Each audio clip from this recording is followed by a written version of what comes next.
Good day, everyone. My name is Chris Lawrence Gully from B2 Section 1. I invite you to take a moment and reflect. Who is the one person in your life who changed the way you saw yourself? Who believed in you before you believe in yourself? For many of us, the person is a teacher. Today, I'll be talking about why teaching is not a job, not even just a profession, but the noblest of all. It because it is noble. It deserves nothing less than the best preparation and the very best candidates. So the second one is what makes a profession noble? What does it mean to be noble? It means to serve with purpose, to lead with heart, to give more than what is asked because it is right. Doctors save lives. Engineers build the world. But teachers, they build lives. They guide hearts, they ignite change. Nobility in teaching lies in service to humanity. And it is quite persistent, transformative work. And the third one is teaching creates all other professions. Let me ask you this. Who taught the doctor how to read? Who encouraged the engineer to explore? Who challenged the future leader to stand up and speak out? It's all started with a teacher. Every profession begins in the classroom.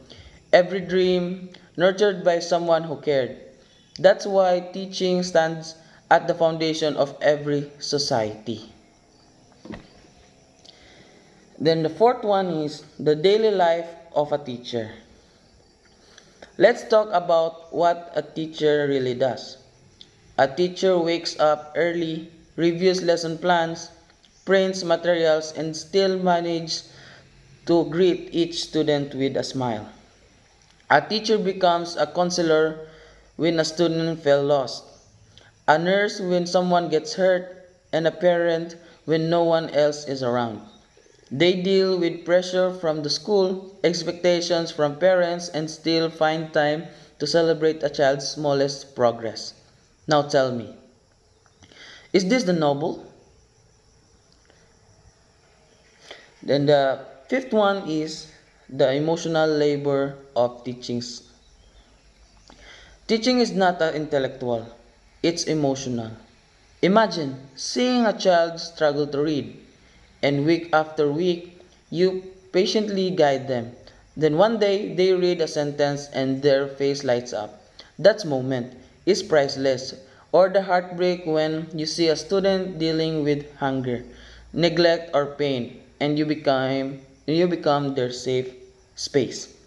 Teachers carry their students' burden silently and still how light up with strength. That's love and that's nobility.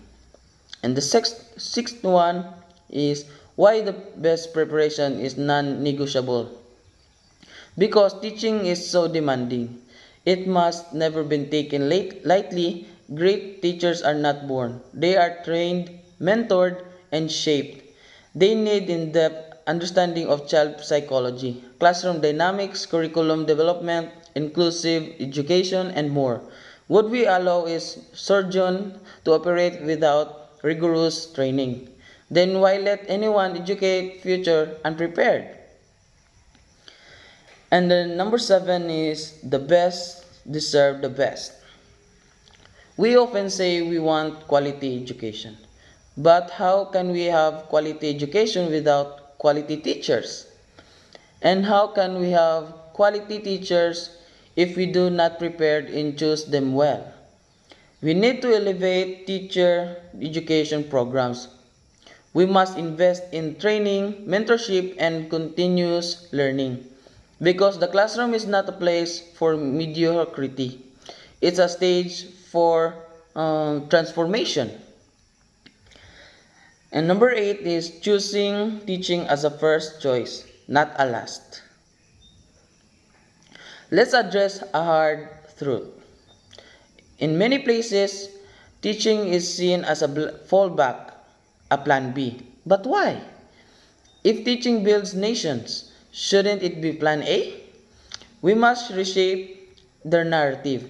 We should inspire our best and brightest to become teachers. And not just because they're intelligent, but because they care deeply. We must tell young people that choosing to teach is one of the most powerful decisions they can make. And the number 9 is stories that inspire real life. Let me share the story of Mr. Al, a public school teacher in a remote province. He walks for hours every day through rivers and mud just to just to teach students in a mountain village. He brings not only books but food supplies and hope his salary is modest, but his impact immeasurable. There are thousands like him, quiet heroes whose stories are rarely told. They deserve not only applause but support, recognition, and respect. And number 10 is what students need. Students today face anxiety, digital overload, broken families, and social pressure. They need more than content. They need mentors, they need role models, they need teachers who are emotionally intelligent, resilient, and empowered. We can only provide that if we prepare teachers wholest. And number 15 is the hidden burden of teachers. Let's not forget teachers are often expected to more than their job descriptions. They become social workers, mental health responders, event planners, fundraisers, and even second parents. They spend their own money on classroom supplies. They answer texts from students at night, counsel those going through personal problems, and work even when they are sick. When do all this, but it happens every day. And yet, many are still underpaid, overworked, and underappreciated. Look around the room. Can you imagine doing all that and still showing up with a smile? That's not just work, that's devotion. And the next one is global comparison. What others what other countries do? In countries like Finland, teaching is one of the most respected and competitive professions. Teachers are trained rigorously, paid well, and treated as experts in their fields. They are given autonomy to teach with creativity, and society trusts them. What's the result? Students who are happier, smarter, and more motivated. Why? Because their teachers are treated like professionals. This should be our goal to treat Filipino teachers not as replaceable workers, but as nation builders. The next one is let's break the stigma. You probably heard it before. So, oh, you just a teacher. Just a teacher? The person who builds dreams? The person who reaches the child no one else can? There's no just in teaching. Let's break the stigma. Let's change how we speak about teachers and how we think about teaching. And the next one is what happens when we do what happens when we don't prepare teachers well. Let's consider the opposite. What happens when teachers are not well prepared? Students suffer. They struggle with the basics. They lose motivation, they lose confidence, and these effects snowball. A single week educational experience can affect a child's entire future.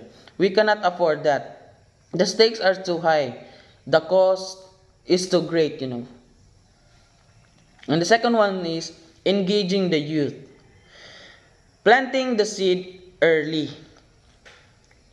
We must start encouraging the youth, especially high performing and passionate students, to consider teaching. We must showcase teaching not just as noble, but as exciting, creative, and impactful. Let them see the joy of shaping your minds. Let them see the ripple effect of influence. Mentorship programs, early exposure, and scholarships can plant the seed. We need to grow future teachers now. And the second one is, what if we all had one great teacher? Imagine a world where every child had at least one great teacher. One who saw them, one who believed in them, one who challenged and support them. What kind of a world would that be? Smarter, kinder, stronger. That is the world we should be working towards. And it all begins with how we train and choose our teachers very well. And the second one is summary of key messages. Let's quickly revisit what we've talked about. Teaching is not a job, it's a calling. Teachers shape every profession and every generation. Great teachers requires a great preparation not just academically, but emotionally and ethically. We must attract and support the best candidates to the field. And most importantly, our society must rise to honor, protect, and uplift our educators. And the next one is audience challenge. Make it personal. Before I close, I'd like to challenge each of you. Think of the teacher who made a difference in your life. Just think. Have you thanked them? Have you honored their work by supporting today's teachers? Let us not only remember the great teachers of our past, let us build a bit better future for the teachers of tomorrow or the future of our teachers. And the next one is closing remarks from the heart. As I stand here, I am filled with gratitude for the teachers who shaped me and for those who continue to shape our society. Teaching is not for the faint of heart. It takes courage to face a full classroom full of different dreams and fears. It takes wisdom to balance discipline with compassion. And it takes love, deep, selfless love, to do it every single day. Let's give teaching the honor it deserves. Let's give teachers the preparation they need. And let's call for the best to take up this noble mantle. And the next one is final in the finals. Thank you for being part of this message. May we all live here as advocates for teachers, for education, and for a better world. This expand version will give you around. And the last one is a call to action. Let's change the narrative. Let's raise the standards. Let's give teachers the tools, training, and respect they deserve. Let's encourage the brightest and the most passionate to choose teaching, not because it's easy, but because it matters, because teaching is always will be the noblest profession. And that's all. Thank you for watching. I hope you found the discussion informative and helpful. Special thanks to all the dedicated teachers out there who work tirelessly to inspire and educate their students. Your passion and commitment make a lasting impact on the next generation. You shape minds, build confidence, and foster a love for learning that extends far beyond the classroom. I appreciate your time and I'm grateful for the opportunity to share my thoughts with you. To all the teachers, thank you for all you do. Your influence ripples out in countless ways, touching lives and shaping futures. Until next time, keep exploring, learning, and make a difference. And that's all. Thank you. Goodbye.